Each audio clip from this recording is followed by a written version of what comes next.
Hello दोस्तों, तो आज की वीडियो में हम सीखेंगे लार्ज नंबर। तो लार्ज नंबर को स्टार्ट करने से पहले हमें जो है दो चीज़ों की डेफिनेशन जो है जान लेनी है। तो पहले यहाँ पर नेचुरल नंबर और दूसरा है होल नंबर। तो नेचुरल नंबर क्या होता है? The number which starts from one and has no end. मतलब कि ऐसे नंबर जो कि स्टार्ट होता है एक से और जिसका कोई भी अंत नहीं होता। जैसे for example 1, 2, 3, 4 and so on. तो बात करते हैं हम होल नंबर की। तो होल नंबर क्या होते हैं? The number which starts from zero and has no end. मतलब कि ऐसे नंबर जो कि जीरो से स्टार्ट होते हैं और जिसका कोई भी अंत नहीं होता है। For example 0, 1, 2, 3, 4 and so on. तो बस नेचुरल नंबर और होल नंबर में यही एक बेसिक डिफरेंस है, जहाँ पर नेचुरल नंबर में 1 से स्टार्ट होते हैं और होल नंबर में 0 से स्टार्ट होते हैं। अब आगे हम देखते हैं कि लार्ज नंबर में जो है दो टाइप के सिस्टम होते हैं। तो there are two types of system in numbers. पहला सिस्टम है इंडियन सिस्टम और दूसरा सिस्टम है इंटरनेशनल सिस्टम। अगर हम इन इंडियन और इंटरनेशनल दोनों सिस्टम को अच्छे से रीड आउट कर लेंगे तो हम जो है लार्ज नंबर को अच्छे से राइट और रीड आराम से कर सकते हैं। तो चलिए पहले स्टार्ट करते हैं हम इंडियन सिस्टम से। सबसे पहले हम यहाँ पर बात करते हैं इंडियन प्लेस वैल्यू चार्ट की। तो यहाँ पर मैंने एज एन एग्जांपल एक चार्ट बना लिया है, जहाँ पर पहले हमने लिख दिया है पीरियड और फिर लिख दिया है प्लेसेस। तो यहाँ पे हमें पता है करोड़, लैक्स, 10,000 और वंस में। यहाँ पर जो है करोड़ में जो है वो दो प्लेसेस आएंगे। पहला प्लेस आएगा 10 करोड़ का और दूसरा आएगा करोड़ का। लैक्स में आएंगे दो प्लेसेस, 10 लाख का और लाख का। थाउजेंड में भी आएगा दो ही प्लेसेस, 10,000 का और 1000 का। और वंस में आएंगे तीन प्लेसेस, 100 का, टेंस का, वंस का। तो यहाँ पे वंस में हमने लिख दिया 1, टेंस में लिख दिया 10, 100 में लिख दिया 100, 1000 में लिख दिया 1000, 10,000 में लिख दिया हमने 10,000, लाख में लिख दिया हमने 1 लाख, 10 लाख में लिख दिया हमने 10 लाख, करोड़ में लिख दिया हमने 1 करोड़ और 10 करोड़ में लिख दिया 10 करोड़। इस तरीके से जो है हमने अपना इंडियन प्लेस वैल्यू चार्ट यहाँ पर जो है ड्रॉ कर लिया है। अब हम इस चार्ट के थ्रू ये सीखेंगे कि कोमा जो है कौन से डिजिट के बाद लगेगा। जैसे मैंने यहाँ पर एज एन एग्जांपल ले लिए एक इतनी बड़ी डिजिट। तो हमें पता है कि वंस में जो है वो तीन प्लेसेस आते हैं, तो मतलब कि तीन डिजिट के बाद एक कोमा लग जाएगा।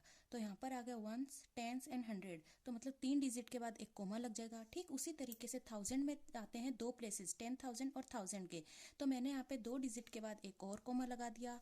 लैक्स में आते हैं दो प्लेसेस, 10 लाख और लाख के। तो मैंने यहाँ पर दो डिजिट के बाद एक बार फिर से कोमा लगा दिया।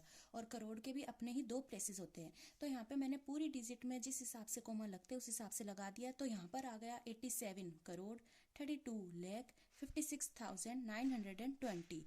तो हम इस चार्ट के थ्रू ये जान सकते हैं कि कौन से डिजिट के बाद कोमा लगेगा। तो मैंने यहाँ पर एज एन एग्जाम्पल जो है 87 करोड़ 32 लाख 56,920 की एक डिजिट ले ली है। अब इसको हम जो है प्लेस वैल्यू सीखेंगे इन इंडियन सिस्टम में। तो सबसे पहले हम जो है यहाँ पर राइट डाउन कर देंगे प्लेस वैल्यू ऑफ, और सबसे पहले हम देखेंगे 8 की।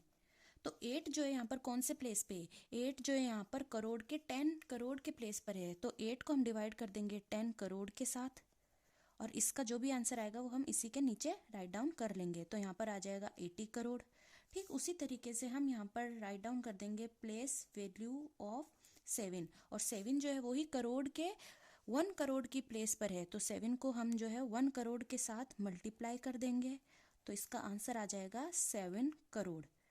ठीक उसी तरीके से हम बाकी की बची हुई वैल्यू को आगे से आगे जो जिस प्लेस पर है उसके साथ हम मल्टीप्लाई कर देंगे। ठीक एक एक करके मैंने जो है सभी डिजिट की प्लेस वैल्यू यहाँ पर निकाल ली है। तो अब जो है हम इसको प्लस कर देंगे। मतलब कि अगर जितने भी हमने इनकी प्लेस वैल्यू निकाली इन सबको ऐड करने के बाद जो वैल्यू आएगी उसको हम बोल देंगे एक्सपेंडेड वैल्यू। कैसे निकालते हैं चलिए मैं आपको बताती हूँ। तो एक्सपेंडेड फॉर्म क्या होती है? जो भी हमने फेस प्लेस वैल्यू निकाली थी और जो भी उसकी एंड रिजल्ट आया था उन सभी वैल्यू को अगर हम ऐड कर देंगे और जो आंसर आएगा उसको बोल देंगे हम एक्सपेंडेड फॉर्म। जैसे एज एन एग्जांपल हमने बताया था 87 करोड़ 32 लाख 56,920 का। तो उसकी प्लेस वैल्यू जो हमको मिली थी वो थी 80 करोड़। इसको हम जो है राइट डाउन कर लेंगे प्लस 7 करोड़